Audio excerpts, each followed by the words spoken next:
તો 3 અંકની સંખ્યાઓ ચાલુ ક્યાંથી થાય પેલા? ક્યાંથી ચાલુ થાય? 100. અને પૂરી ક્યાં થાય? 1004 અંક આવે. 900.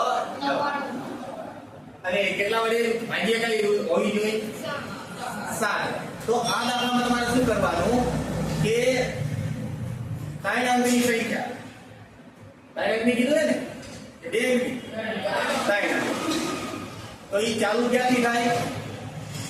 100. તો 100 થી નીચે તો હોવો જ ન જોઈએ.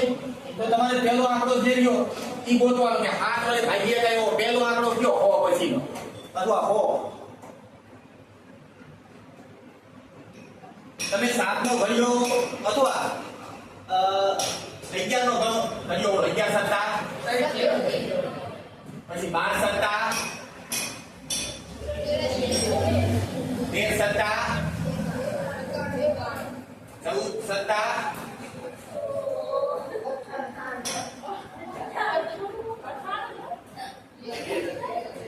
14 સત્તા 15 સત્તા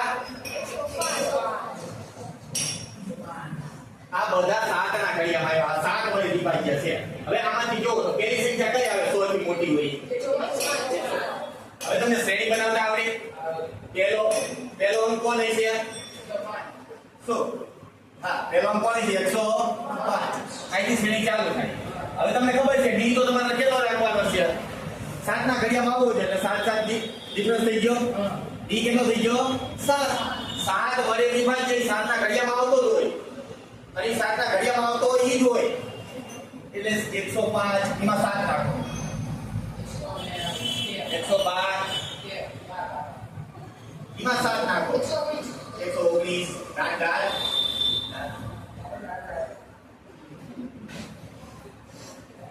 બરાબર. હવે તમારે છેલ્લી સંખ્યા ગોતવી પડે. 7 વડે વિભાજ્ય હોય તો છેલ્લી સંખ્યા કઈ હતી? 999.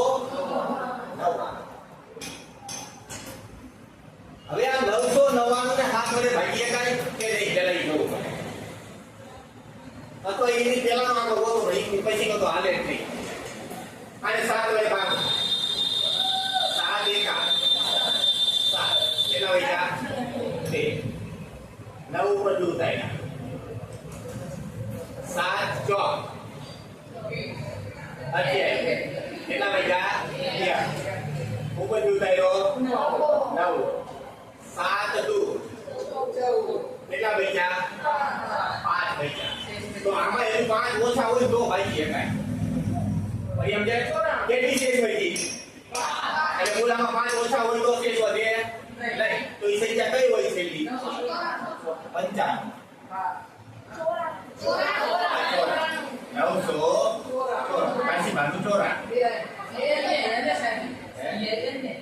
હા, છેલ્લી સંખ્યા મળી ગઈ. જો પેલી સંખ્યાની 7 વડે ભાગી શકાય છે. છેલ્લી સંખ્યાની 7 વડે ભાગી શકાય છે. બે લાઈન નીચે બધી સંખ્યા એટલે આવી રીતે આમાં શ્રેણી બનાવવાની. આવી રીતે કે જ્યારે ગમે ત્યારે દાખલો પૂછે કે 3 વડે ભાગી શકાય, 2 વડે ભાગી શકાય, 5 વડે ભાગી શકાય, તો તમારે એનો ઘડિયો બોલવાનો. 5 નો 3 નો 8 નો એ જે એટલે આવી રીતે શ્રેણી બનાવી નાખવાની. આ સમજી ગયો? હા, 7 વડે વિભાજ્ય ભાગી શકાય તેવી કેટલી સંખ્યાઓ હશે? એમ કીધું ને? આવી કેટલી સંખ્યાઓ મળે એમ કે છે અંકની કેટલી સંખ્યા 7 વડે વિભાજ્ય છે? તો હવે શોધવાનું શું થયું તમારે? કે કેટલી સંખ્યાનો મતલબ શું થયો?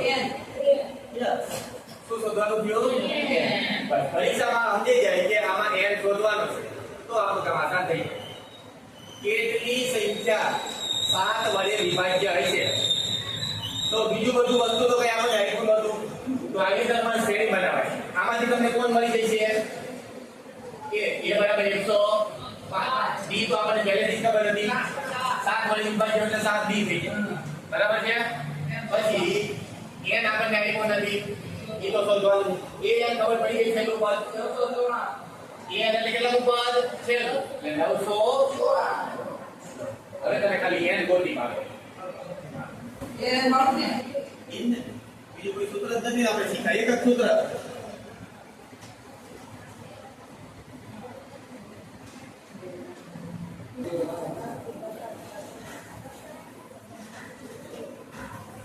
જો હું સૂત્ર લખો છું કે n બરાબર n + n - 1 રેડી આમાં બધું આપણે આપી દેવાનું એ મૂકી દેવાનું કે n આપી દીધું છે 994 બરાબર એ આપ્યો છે આપણે કેટલો 5 વત્તા n આપણને આપ્યો ડી આપણને આપ્યો છે કેટલા આપ્યો છે 7 નો આવડે ભાઈ ભેગા આવી ગયો વાહ આવી ગયો ગુડ તમારે વાહ આવી ગયો દેખે તારે ગયો જવાબ હવે આવી જાય તો ભાઈ જો જવાબ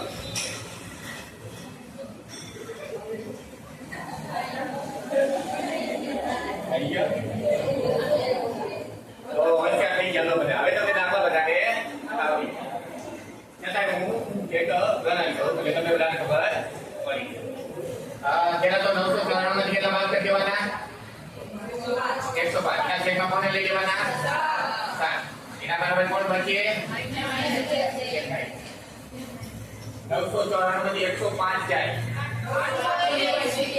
800 એ ભાગ્યા બરાબર n - 2 હવે 7 એકા 7 7 દુ 14 સત્યો એ બાકી નહીં કા બોલા એક ને આ બાજુ લઈ લઈ કા